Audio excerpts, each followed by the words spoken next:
Hello అండి, welcome back to చందన డిలేట్స్. ఈరోజు easy and టేస్టీగా బెండకాయ ఫ్రై అయితే చేసుకుందామండి. చాలామంది బెండకాయ ఫ్రై చేసేటప్పుడు జిగురు వస్తుంది అంటున్నారు. అలా ఏం రాకుండా ఈ టిప్స్తో ఒకసారి చేయండి. నా స్టైల్లో చాలా ఈజీ అండ్ టేస్టీగా కూడా ఉంటుంది. అలాగే మన ఛానల్ ఎవరైనా ఫస్ట్ టైం చూసినైతే మేక్ షూర్ టు సబ్స్క్రైబ్. ఇక్కడ నేను చూపిస్తున్న విధంగా కొంచెం థిక్గా అనేది కట్ చేసుకోండి. చాలామంది దొండకాయలు పల్చగా కట్ చేసుకుంటారు. పల్చగా కట్ చేసుకుంటే ఏంటంటే చిదురైపోద్ది ఫ్రై అనేది. సో ఈ మాత్రం థిక్నెస్గా అనేది ఉండాలి. తర్వాత 5 టేబుల్ స్పూన్ల వరకు ఆయిల్ వేసుకోండి. ఫ్రై కాబట్టి కొంచెం ఆయిల్ ఎక్కువే పడుతుంది. 5 టేబుల్ స్పూన్ల ఆయిల్ వేసుకొని ఆవాలు, జీలకర్ర, మినపప్పు, పచ్చెనగపప్పు 1 టేబుల్ స్పూన్ వరకు వేసుకోండి. తర్వాత చీల్చి పెట్టుకున్న 3 ఎండుమిరపకాయలని యాడ్ చేసుకోండి.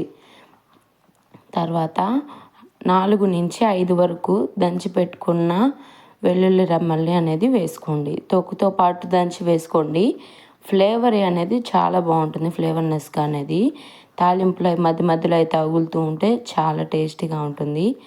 తర్వాత చిన్నగా చాప్ చేసుకున్న సన్నగా మరియు పొడవుగా చాప్ చేసుకున్న ఆనియన్ అనేది యాడ్ చేసుకోండి. ఆనియన్ వేసుకున్న తర్వాత లైట్గా ఫ్రై చేయండి.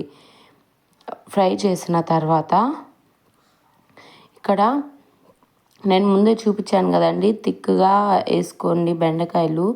ఈ విధంగా అనేది కట్ చేసుకున్నాను. అలా కట్ చేసి పెట్టుకున్న బెండకాయలు అనేటివి యాడ్ చేసుకోండి.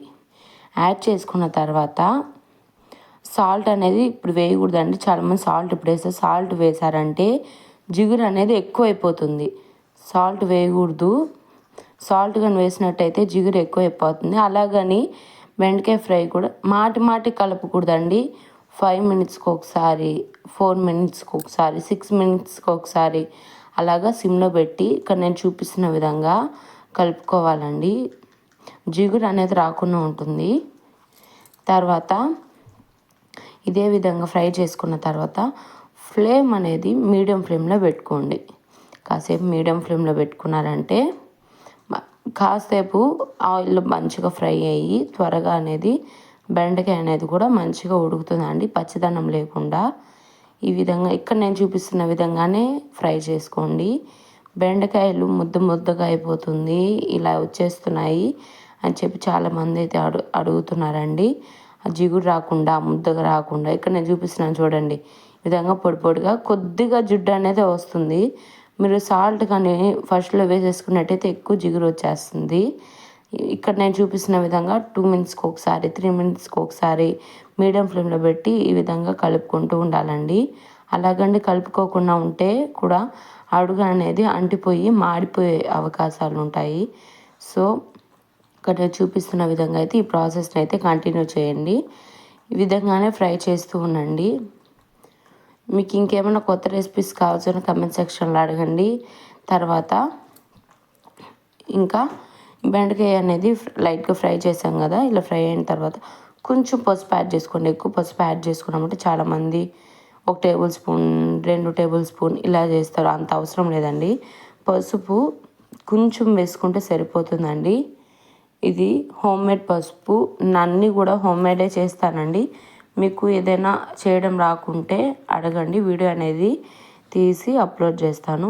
పసుపు వేసిన తర్వాత మంచిగా ఫ్రై చేయండి, మొత్తం కూడా కలిసేటట్టు. ఇక్కడ మీరు చూస్తున్నారు కదా, మన బెండకాయ అనేది ఉడికిపోయింది. ఇక్కడ కారం యాడ్ చేసే ముందు సాల్ట్ అనేది 1 టేబుల్ స్పూన్ యాడ్ చేసుకోండి. నాకు ఆ క్లిప్ మిస్ అయింది, చూసుకోలేదు.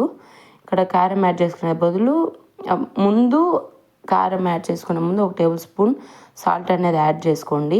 తర్వాత 1/2 టేబుల్ స్పూన్ కారం యాడ్ చేసుకొని ముందే మనము సాయపప్పు, తెల్లగడ్డలు, అలాగే కొంచెం కల్లుప్పు, ఎండుమిరపకాయలు అని మిక్సీకి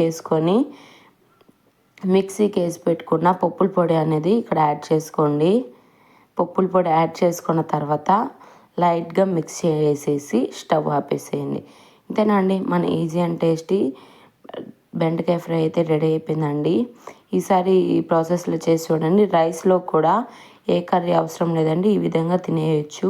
టేస్ట్ అనేది కూడా చాలా బాగుంటుంది. ఎక్కువ ఇంగ్రీడియంట్స్ లేకుండా తక్కువ ఇంగ్రీడియంట్స్తో. సబ్స్క్రైబ్ చేసుకోవచ్చు కదా.